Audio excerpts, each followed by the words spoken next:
안녕하세요. 오늘 우리는 하나님의 뜻대로 산다는 것은 무엇인가에 대해 함께 나눠보겠습니다. 기독교인이라면 누구나 하나님의 뜻을 따라 살아야 한다는 데에 동의할 것입니다.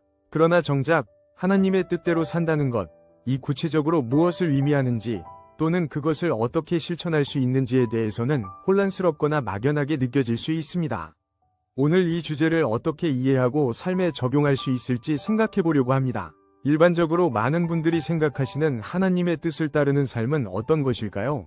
그것은 매일의 삶 속에서 하나님의 음성을 듣기 위해 말씀을 묵상하고 기도하며 순간순간 선택마다 하나님께 묻고 응답받으며 사는 삶을 떠올릴 수 있습니다. 이처럼 하나님과의 친밀한 교제를 추구하는 삶은 매우 귀한 것이며 이런 삶을 살아가는 사람들을 응원합니다. 하지만 여러분, 때로는 그런 삶이 오히려 부담이 되거나 마음에 답답함을 줄 때도 있지 않으셨나요? 예를 들어, 어디까지 하나님께 물어봐야 하나?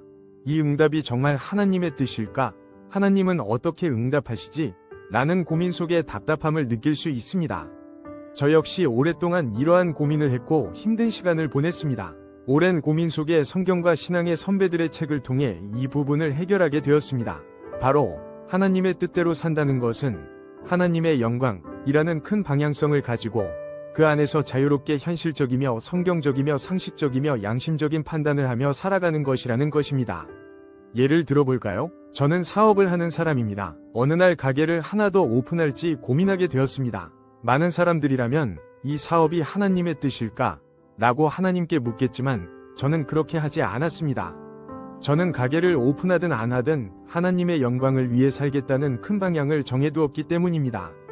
대신 저는 이 사업 아이템이 실현 가능한가, 자본은 충분한가, 입지는 좋은가 등 현실적인 부분을 점검했습니다. 그리고 나서 충분히 가능성이 있다고 판단되면 실행에 옮깁니다. 여기서 중요한 것은 하나님께서는 우리에게 주신 이성과 판단력, 그리고 자유의지를 통해 현실적인 결정들을 내릴 수 있도록 하셨다는 점입니다. 이 자유는 방종이 아니라 하나님의 영광을 향한 방향성 안에서의 자유입니다.